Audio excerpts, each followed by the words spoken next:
Hey there everyone, it's Brave again.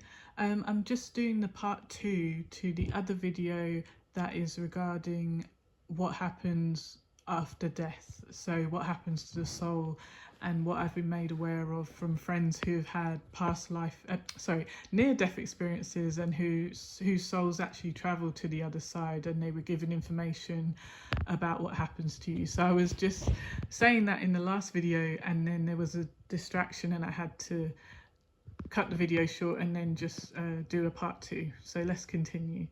Right, so the last thing I was saying was how when your physical body is killed, your soul leaves the body before before you're in traumatic suffering. Like say something really terrible happened to you, once your body dies, your angels, your guides will take your spirit out of that body so that you don't have to have prolonged suffering. So people will think you're just unconscious, or they won't realize that even if they've got you I guess in a coma, sometimes people are like, well, their vital signs are still alive, there's brain activity, or we've got them in a coma but they're breathing, or stuff like that. This soul doesn't have to be in their body, or it can be that the body is still alive but the soul is experiencing the near-death experience, meaning their soul is up in the spirit plane, the 5D level, where it's being given information, it's being shown its life review, given the choice whether or not to come back, because sometimes it appears you're given the choice to whether or not to come back, and some people are not given the choice because they have something of worth and purpose that is going to help humanity or mankind somehow. So if it's like I mentioned in the other video, if you were like a really poor person who didn't have money for university or college to become a doctor, but you were smart and intelligent, and someone else who was just a generous rich person paid for your tuition or scholarship or whatever to a medical school, and then you grow up and become the guy who cures cancer and saves billions of lives, or something like that.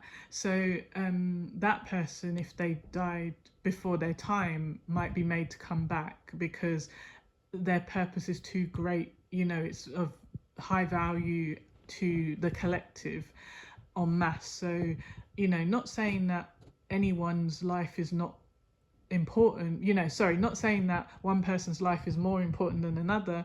It's just that the purpose or the thing that they've chosen in that life plan has to go a certain way by a certain time, and everyone's life plan is different. So apparently we picked the life plan, and another person who had a near-death experience, and they were making me aware of how when they went up to the spirit plane, they said they didn't want to go back to their life because they had issues with substance abuse and they had a terrible life, substance abusers in their family who got them hooked on bad stuff and from a young age. And so for 20 odd years they'd just been in that terrible state of just abusing substances and not having a good life at all. So that person was saying, I don't want to go back, there's too much suffering there.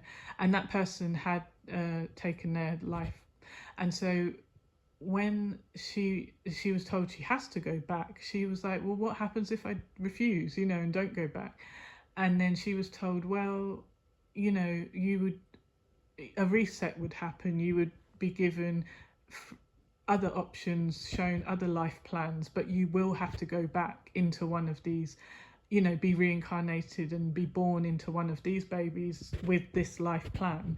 So she looked at these particular 3 life plans that were picked out for her, and when she read what each child was going to go through, it was worse than what she had been through, and she couldn't believe it. And she thought, oh my gosh, if I choose one of these, it's even worse than what I'm going through now. So she realized that, okay, I'll go back into that woman, because she felt detached from even the body, like, because your soul, that is you, like this body we're in now, is not, it's just a vessel, and we have had many different vessels, male, female, black, white, you know, short, tall, fat, thin, you know, we're not this fleshy vessel. We are a energetic light being made of light in a human body right now.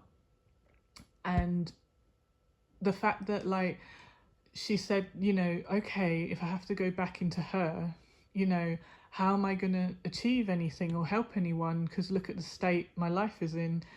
I need help. I'm going to need you to help me get off these substances. I'm going to need you to put people in my life who can help me with this. And they said, okay, we can do that. We can do that. So then when she did come back, and then she did feel, you know, I'm going to try and go cold turkey, and it was very painful and hard. Then out of the blue, someone who happened to be like someone who ran a rehab, you know, came across her, and then she, you know, explained her story, and the person said, oh, we have, you know, a bed in this rehab, if you're willing to take it, we can help you. And then it started from there. And then when she went to the group therapy and whatever, and then there was other people there who could help her, you know, and it was just a really beautiful story. You know, she was just a lovely soul, and you could see that the terrible things that had happened to her, and then also the terrible things she might have done because the substance made her have to feed her addiction, you know, and that would have made people look down on her as though she's not good enough because of certain things she might have done in order to keep her habit going, you know. They would have looked at her like she's nothing, she's not worth saving, or she can't help anyone, or who's going to take an example from her, how can she lead by example. But now, after being clean and being able to connect with other good, pure, kind souls who genuinely, you know, just like myself, just empaths and light workers and people who were put here, and we're not given a perfect life, not at all. We're not given an angelic life where we get a big mansion and money, and we're just throwing money out the window going, here, all you poor people, all you commoners, take some money. It's not like that for it certainly wasn't like that for me, and I'm sure it won't be.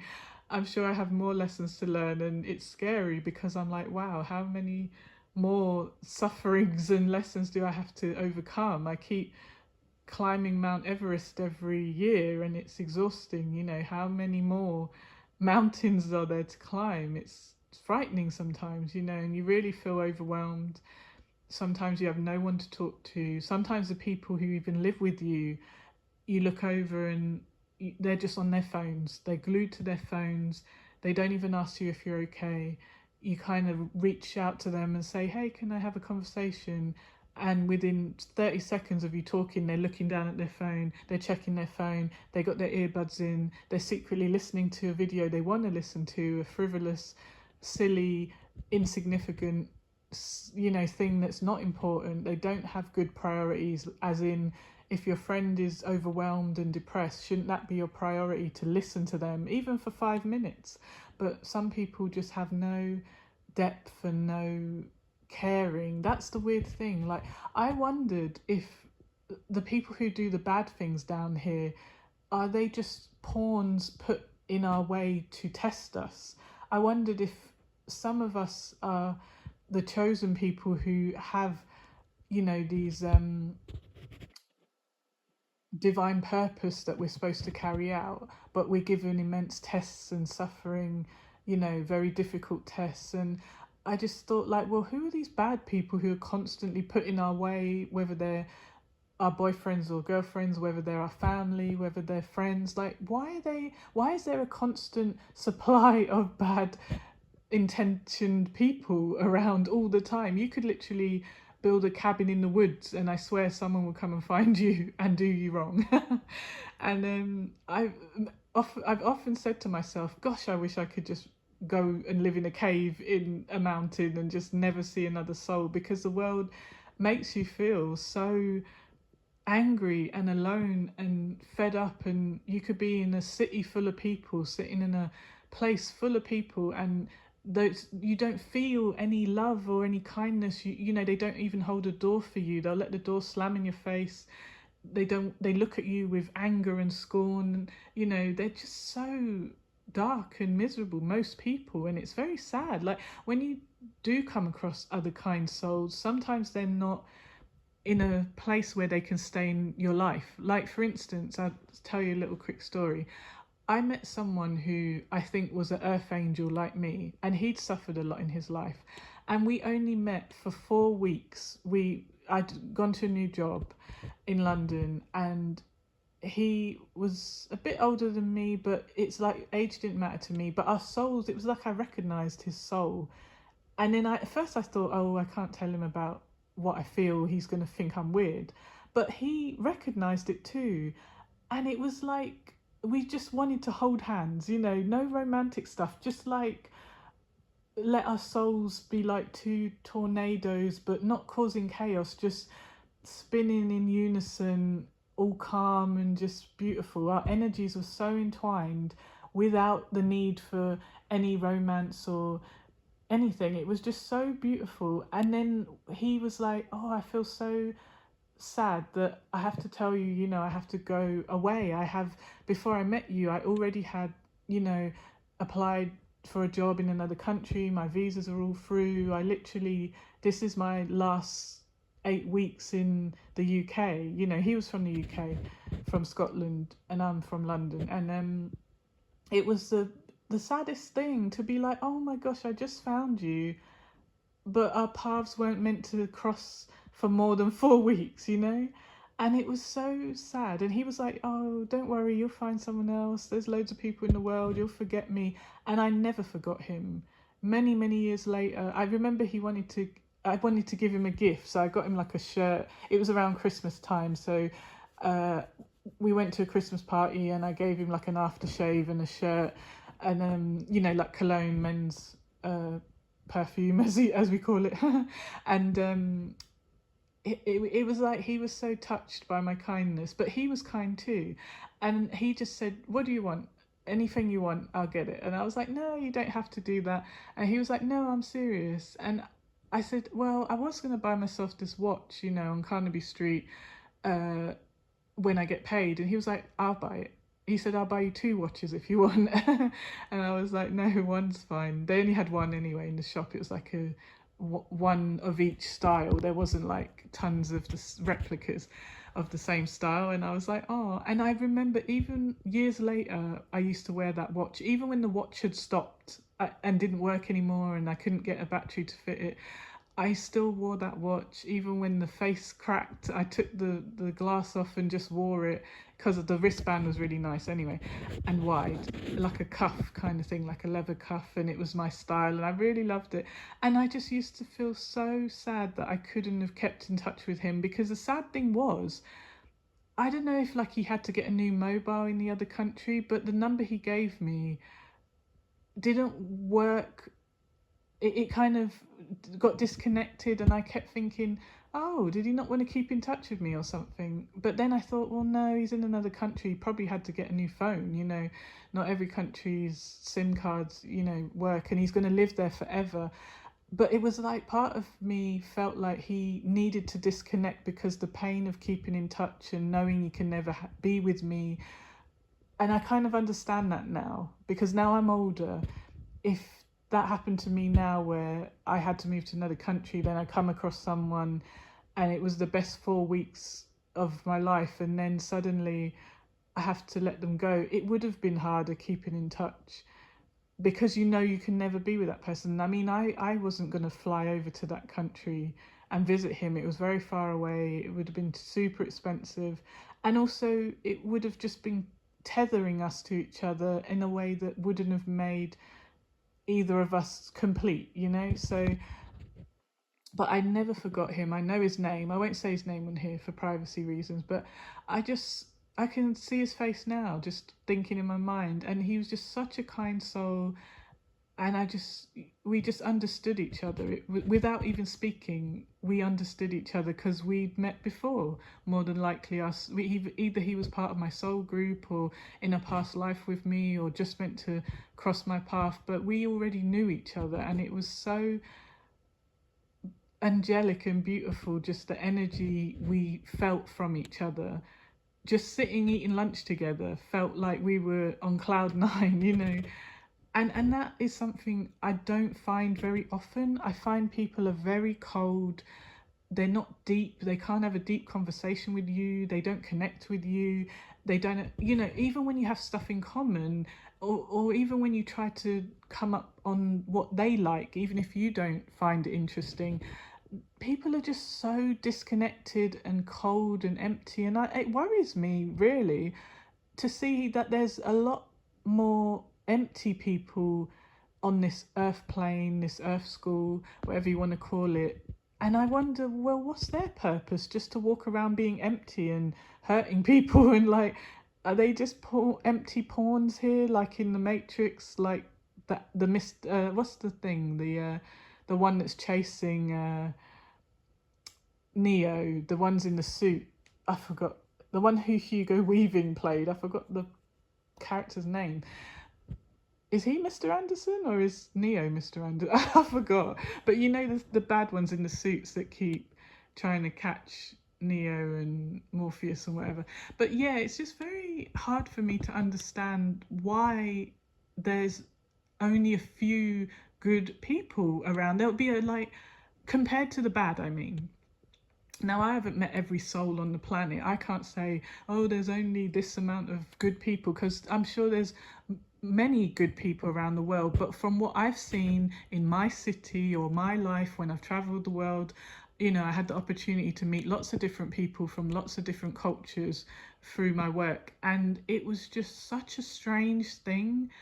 And also, I'd been married to someone from New Zealand, and so I'd lived over there for a while before I got divorced and came home. But and coming across people and just seeing the negativity they love to just throw my way for no reason. They'll just make up lies about you because they're jealous of you, and it just repeated over and over and over, and it was exhausting, and it's still exhausting, and it can still happen now. Like, I feel nervous to even start a new job or go around a new group or even go to a church, because even in a church, these people can decide, I don't like you, and gossip about you and be nasty about you and cause trouble for you for no reason other than they are miserable and they can't find their purpose, or they don't understand, what life is about. And life is about coming here to learn things, to spread love and protection and help each other. And for some bizarre reason, there's just the message is lost. Everyone's lost, it seems. Not everyone, but majority of people are lost. They choose the darkness, the demonic stuff. It's awful. And then they just try to recruit others or tear people down or blackmail people into being dark and nasty too. It's just look at Hollywood. I mean, my God, the things that they're up to over there makes me glad I'm stuck in the UK. But yeah, it's very hard to understand this world, and yeah, it is very, very hard for me, at least. And I would love to, just have a safe base, as in, like, where I live. I've never been able to have the peace in my home. Everywhere I moved, there was terrible, cruel neighbours, or racist neighbours, or noisy neighbours, or weirdo neighbours just targeting you for no reason. That's one thing from childhood up until recently. I've never been able, and it's not my fault, I'm talking like, it must be part of this weird life plan to have idiot neighbors disturbing you all the time, having people going out of their way to hurt you all the time, having narcissist parents, having narcissist boyfriends, having narcissist friends, not choosing these people, but they're just always there, always in your life, pretending to be nice, and then when it's too late, you realize they're a narcissist. They're, out to hurt you. And yeah, so it's really, really hard for me being in this earth plane, even being in this body, having health issues, having to go through painful experiences where your body is beaten and violated, and it's just like, physically it's horrible, but then you're left with the psychological pain for years and years and years, and you can't get rid of that. You want to get rid of that, but then you have CPTSD and fibromyalgia and this problem and that problem and panic attacks and flashbacks, and your nervous system is shot, and you've got cortisol and stress hormones running through your body all the time because you're in fight mode all the time, because you want to protect yourself, because you've seen that anyone at any time can attack you. There's no justice. The police don't even help you, the hospitals don't care, the community doesn't care. It's weird. And so yeah, I just, to all the victims and survivors of terrible things in this horrible world, I just want to say, I wish you peace and protection. I hope that every innocent soul out there can get the help they deserve. If you need to reach out to like suicide hotlines or Samaritans or support groups, whether they're free or if they have a small fee, like maybe look for the free ones, if you're financially not able to go to the paid ones. But try and ask for help. There's no shame in asking for help, because this world is extremely difficult and cruel, and sometimes people feel embarrassed to ask for help, and sometimes you ask for help and don't get it. That's what's been my experience. And until I got to that support group, other people I'd ask for help, like people who are meant to help victims of the R word that I spoke about in the last video, they weren't helpful. They were just like, yeah, okay, we've got your name. And then you ring them. They say, ring me anytime when you're feeling sad and I'll talk to you. And then you ring them and you just want 5 minutes. Oh, I'm busy. Oh, I'm in a meeting. Oh, I'll call you tomorrow. Then they don't call you. Then you call them. Oh, I'm in a meeting. Well, how many meetings do you need? Like, you're in an admin meeting when your job is to be a counsellor to victims of violation and abuse. Like, what kind of useless people are you? Then I went to one group where I didn't even go back. I only went there once. And then first they said, and it was really far away as well. So first I said, I can't come, it's too far away. I didn't have a car. They were like, no, we'll pay your taxi fare, take a taxi. I said, are you sure? Because it's expensive. And yeah. And so I pay the taxi, go down there to some domestic abuse panel where they want me to talk. And then they tell me, no, we didn't mean we'd pay the taxi, we meant we'd pay bus fare. And I said, well, you told me to take a taxi. I'm not going to get 10 buses out to this place. I want to help people, but I could have done it over Skype, or you could have recorded what I said and played it to people. Like, why are you making this more difficult than it needs to be? And it was so bizarre. Like, they just didn't have that consideration in mind, that they just put me through a stressful thing. And I was like, okay, never mind. So then I sit down, and then when we start the panel, they don't want us to talk about our experiences. Oh, it's too graphic. Oh, don't talk about that. And I'm like, well, why are we here? If we're silenced and we're not allowed to speak.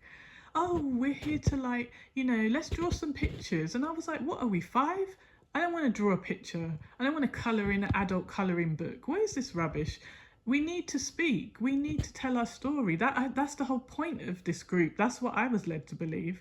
And the woman running it was a victim of the same kind of R-word abuse. So I didn't understand how she didn't want us to say our side or our story unless she was ashamed or embarrassed to speak on her story and it triggered her. But then why are you running the panel? It was very confusing, and I kind of felt like, no disrespect to her, and I'm sorry for her pain, because I know that violation, and I understand the pain and stuff, but at the same time, you shouldn't negate or silence others because you're not coping with your stress and pain. Because you say you're running this thing, and apparently the only qualification for being the person running the group was that you had to be a victim of some kind of abuse. So these aren't trained counsellors or professional people or anything like that.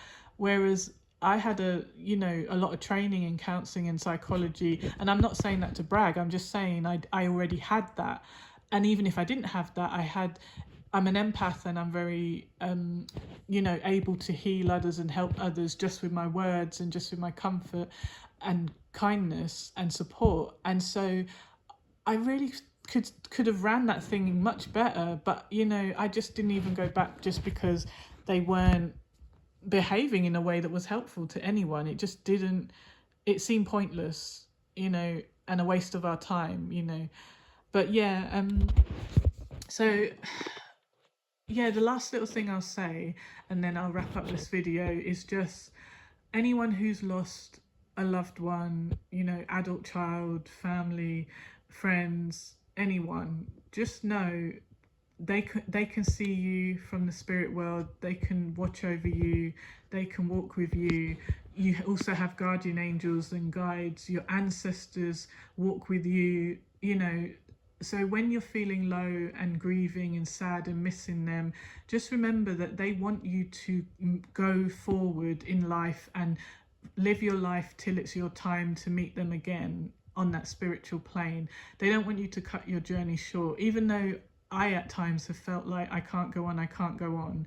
But many times I've remembered how, I imagine the timeline of my life that, can be seen in the spirit world. And I imagine and think to myself that, okay, imagine I have this big long timeline of my life that in the spirit world, the source or God can see it and know that, a year from now, she's going to get everything she prayed for and she's going to change a lot of people's lives.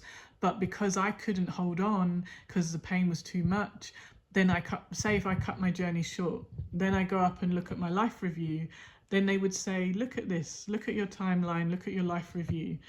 You were going to change so many lives had you just been able to hold on one more year or one more month or one more day.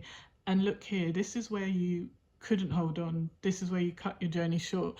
And look at the day after, you were going to get the phone call you prayed for, you were going to get that job you prayed for, you were going to meet this person who was going to help you change your life, or you help them change their life, and then it would be a ripple effect. You could, there's all these things we had planned for you, and I'm so sorry that you couldn't hold on. I'm so sorry it was too hard. That's the only thing that really keeps me going, to think that, if I have a purpose, that I'm supposed to be here. Sometimes another thing that was explained to me about the people who had a near-death experience was that sometimes you just being here to counter the evil, just you being a good soul, just you being pure of heart, existing in this earth realm, that alone is raising the vibration of humanity. That alone, that's something that I had to realize, that sometimes if I'm not actually out there constantly doing good deeds all day because I feel like depressed and I want to isolate, or I don't trust people and I'm scared to be around people sometimes because I'm like, I don't want any negativity, and the only way to avoid it is to just hide away, if you can. There are times I feel like that, and then I think, well, am I wasting my purpose? How am I going to meet these people I'm meant to help? How am I going to meet this person who's going to change my life? I just want to hide away, But weirdly, I really didn't think that it would be possible for me to help change someone's life just talking to someone on the internet, for instance. But yet I was guided, and I know it's by God and his angels, to go into this a live stream, sorry. Totally what I felt was random, but obviously now I know I was meant to go in there. I was meant to cross paths with certain people, and those people had worse lives than me. Terrible things happened to them and their family, and I was the only one they could tell it to for some reason, or I was the only one who gave the kindness and sympathy and empathy that they never got from anyone else, and then I even pointed out when others weren't showing the normal respect to a grieving person. They were like, people were not just being nasty for no reason, and I would go in there and shut down the trolls and make them look at their behavior, hold a mirror up and say, this is what it looks like when you behave in this negative way, do you like it? And they would realize, no, I don't like it. and then they would, they would have to stop, because no one else would point it out. People would just let them be abusive or nasty or unsympathetic or cruel or spiteful for no reason, and then I would step in and say, no, I won't allow you to abuse this person, not in front of me, not on my watch, while I'm here. You're not going to get away with it. And it changed so much, whereas in other situations you could see that the lack of boundaries people had, they were getting away with it. The abusiveness was just going unchecked. And then when I stepped into it, because of the person I am, and I stand for justice and helping others, and I don't tolerate abuse, and I always protect the vulnerable, and even if I have to get aggressive verbally to put someone back in their place or give them a taste of their own medicine just so they can learn what it feels like to abuse people for no reason, and then they don't like it. The bully doesn't like being shown what they are, and then they have to either go away or look at themselves and change. And I'll say, well, you can only stay here if you're going to change, because I was a moderator and stuff, so I could block them or control if they were abusive. I could stop them. But yeah, it's very strange. And then I did come across someone in there who, he clearly has so much pain, and he's not able to verbalize it, and that, but in a weird way, it's so weird to me that he's going through so much, and he had no idea that us crossing paths was gonna result in him helping me. So he's going through worse than me. He's got a lot going on. Terrible things have happened to him. His life is not the way he wants it. He's in America, I'm in England, so we can't meet, and I don't have any plans to really travel that far right now. I'll never say never, but right now it's not affordable or sensible for me to just up and fly off to another country like that, because I have a lot of responsibilities here. But and he's not able to come here. So, but it's absolutely mind-blowing to me. And I even said it to him, and he's thinking, what are you talking about, all this spiritual stuff? And I said, no, you have to believe me. There is a reason we met, because the way you are is so different to me. It's like in real life, you would never expect me and him to ever talk or come or be in the same room. We're so different, and yet there is a part of our souls that recognizes each other, that understands each other. So for all he knows or we know, we're part of the same soul family. We've already met in a past life, and we chose this life, and yet we'd gone through years and years of our own personal pain in different countries, and then this one, what people would call a chance encounter, which I know it's not chance, it's not a coincidence, it's destiny. It was supposed to happen. It's like there's no way it should have had such a profound effect, in my opinion, if it wasn't supposed to happen. It's like changed my life in a way that I was not looking for or not expecting, and yet I needed it, and yet I fought against it initially. I was very like, when I saw certain things he would say and his behavior, it was so different and opposite to me. I was like, ugh, we have nothing in common. I'm sorry for your pain, but you're triggering pain in me from the past. And it was like, even though he was reminding me of people from my past who had done me wrong, because one minute he'd be nice, then he would lash out because he has, anger issues or other issues, caused by his trauma. And when he would, do these things, then I would lash out because I've got anger issues and I've got trauma. But then somehow we would lash out and then come back together, lash out and then come back together. And every time I would try and get away, there was this huge, overwhelming pull to go back. And it wasn't a trauma bond. It wasn't like, oh, I'm a battered wife. It wasn't that. It was a soul pull, like, this is meant to happen. You're meant to go back. You're meant to learn to navigate this pain. He's triggering you because you have to look at why you're triggered. You have to review this pain that you try to push down or push aside or ignore, or just say, well, that's what it is and I can't do anything about it, can I? It really was like a very strange experience. I did not expect it to come up that way.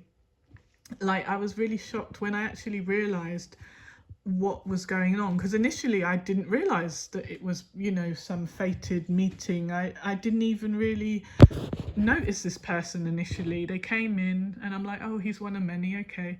He's got a bit of a mouth on him, he's a bit tactless, he's a bit rude, okay. I don't really like people who are rude and don't watch their manners, but excuse me. And you know, but then as I heard his story, as I thought, oh my gosh, if I'd been through what he'd been through, I don't even think I could still be breathing, you know, it would be too much.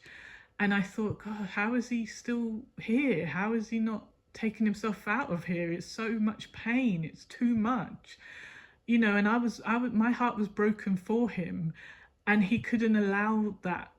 He couldn't allow that kindness, that empathy, because he was so guarded, you know what I mean? Like he had such a big wall around him with barbed wire and spikes that he was just like, how dare you climb over the wall and try and hug me? How dare you climb over the wall, you know, metaphorically, because we're in different countries, but how dare you show me sympathy? That's kind of the weird reaction he had to the any care and sympathy. He was so used to pain that he couldn't connect with positive emotions. It annoyed him when I tried to hold on. Sorry. Yeah, it almost, his trauma almost, it was almost like the closer I got to him, the more he pushed me away. Then because I'm so open, I'd already told him what triggered me, not realizing he was going to use it against me. But then at the same time, maybe you know, not maybe, it needed to happen. You know, most people who are not broken and going through something, if you tell them your trauma, they'll be sympathetic, empathic, understanding. You know, some people just pretend to be understanding, but most people, if they're, you know, an empath or a kind person, they genuinely are sad for you that you've gone through a lot of suffering. Like me, I'm genuinely sad for people. It breaks my heart to know so many people are, you know, suffering in the world all throughout history. Like I could look at, you know, an event that happened 500 years ago and read about all the death and the torture and the terribleness, the unfairness, the injustice, the genocide, whatever it was, and my heart breaks for it as if I was part of it, even if it's not people I'm involved with, like as in like the communities I'm around or whatever. It's just, yeah, my heart literally breaks for the suffering of this world. And that's the difference between an empath and someone who's just a bit sympathetic, a bit empathic.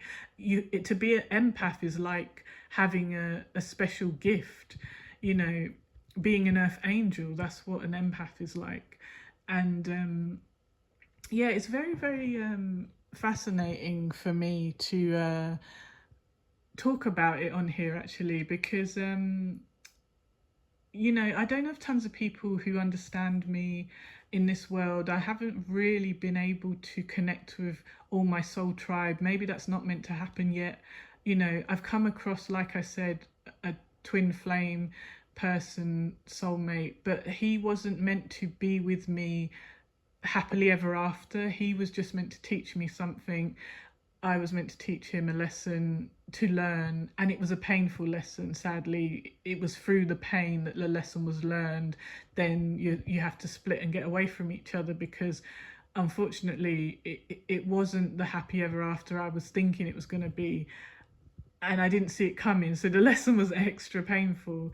And yeah, I might talk about that in another video one day. But that was weird. But yeah, when I think back in my life and think, well, who are the main people who have been the most influential in triggering something big, like a big change or a big recognition of something wrong in my life or something I need to improve, or you know, they're like the catalyst, I guess you could say. And I've been the catalyst many times in other people's lives. Sometimes my mere presence in a group is like a bomb going off. It's like weird. I don't understand how I'm a catalyst for people I haven't even met. And I might join I don't know, a music group or a dance group or something, like where, you know, like you go and take lessons or aerobics or something, or Zumba or whatever. And then somehow just my mere presence, I don't even have to say anything, and people are arguing over what they think I'm thinking, what I'm wearing, what I'm doing. Nothing they should be concerned about, but they're concerning themselves with nonsense and making a problem, or they're just making up lies because they're jealous. And then you think, well, why are you jealous? You don't know me. I haven't spoken to you badly. I haven't done anything to you. I could be sitting there eating a chocolate bar alone on a bench, and they'd be like, look at her eating a chocolate bar. And that's what was happening to me, just being targeted all the time by idiots, you know. And then, yes, some of those people I was supposed to cross paths with and have a negative interaction in order to learn a lesson, but it wasn't pleasant and it was very upsetting. And, you know, it's exhausting being tested and tested and tested over and over and over. And sometimes, you know, I know people say sometimes if something repeats again and again and again, it's because you didn't learn the lesson the first time. And I really have this feeling that forgiveness is one of the things I'm supposed to learn, because I never want to forgive anyone who's done me wrong. And people keep betraying me and I refuse to forgive them. And even when I think I've forgiven them, I see their behavior hasn't changed. So I rescind it, I take it back, the forgiveness I either told them in a letter or to their face or whatever, or in my heart that I thought I'd forgiven them. And then I'm like, actually, no, you don't deserve it. But it's like, I truly believe forgiveness is something that I'm not going to pass that test. I mean, I've still got time. It's never too late. But right now, in this moment, I kind of feel like I'm failing that test because I literally cannot forgive.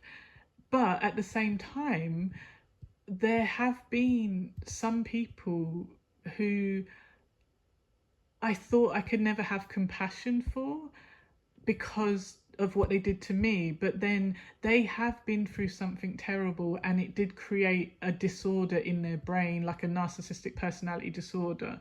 Now, I'm not saying that I forgive the terrible things they've done for me, for R-wording me, for beating me. I'm not forgiving none of that. But at the same time, the forgiveness I have is not for the monster they became, but for the child they were that was abused, that created the monster, if you get what I mean. So I hope I said that clearly. I hope that makes sense. So I can have forgiveness and sympathy and empathy for the child, the innocent child they were, who was severely abused, and that created the monster they became because their mind couldn't handle it, couldn't take it, and it split and create this split personality disorder of monstrous characters that took over them and caused them to do terrible things.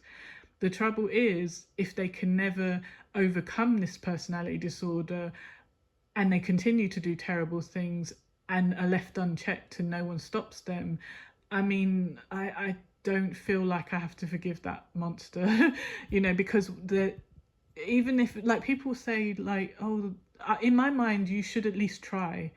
You've been told you're doing monstrous things. Are you even trying to get help? Are you even trying to talk to someone who can help you react differently? You know, you're not reviewing your life and looking at why you behave in this way, your triggers, or your, you know, I mean, it's difficult because with narcissistic personality disorder, the urge to do these things is always going to be there. But they should, if they I think it's when they lose everything, if they lose literally everything and are at rock bottom and homeless, that's the only time they'll feel forced to go to therapy, is if someone says you can get back your home and your family and your life only if you go to therapy. Then it's kind of like a bargain, like, oh, I have to bargain with you or I'm not gonna get what I want back, you know, which is sad that they can't come to the conclusion themselves. They have to either be locked away in jail or forced to do something, you know.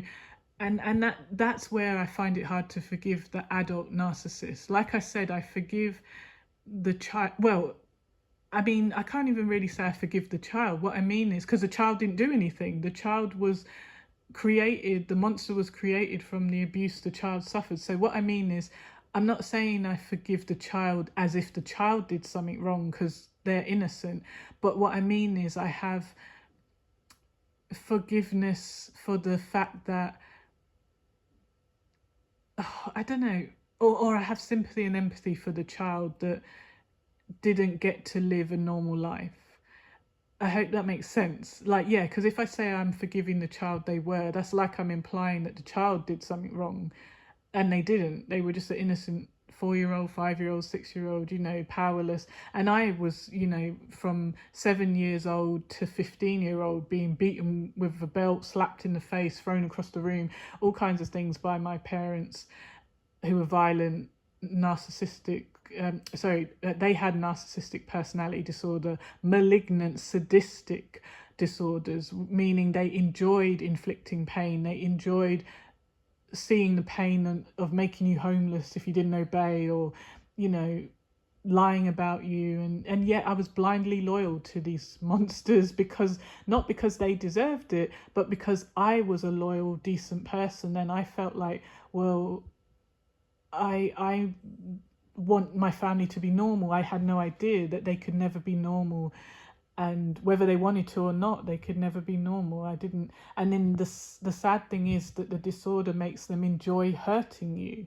So the closer you are to them, so I'm trying to get closer to them, to change them, to make them better, but the closer you are to them is the more threatened they are by you and will treat you worse. So that's why narcissists will treat strangers better than you, and other children better than you, and rub it in your face that, oh, I bought all the neighborhood kids toys and Christmas presents and took them on a trip, but I didn't take you, and I didn't buy you anything. And not that I wanted anything bought for me, I just wanted to not be beaten, and not, and just feel like I mattered, like my life could be, you cared about me as your child. But anyway, I'm going to end the video now. So thank you so much, everyone, for listening. And if you enjoyed anything you heard here, or if you could relate to anything you heard here, or take anything away and resonate over it, please like, share and subscribe to the channel Unconquerable Soul 1111. And I wish everyone in the world peace and protection and happiness, and I hope to see you back here on this channel again. Bye for now.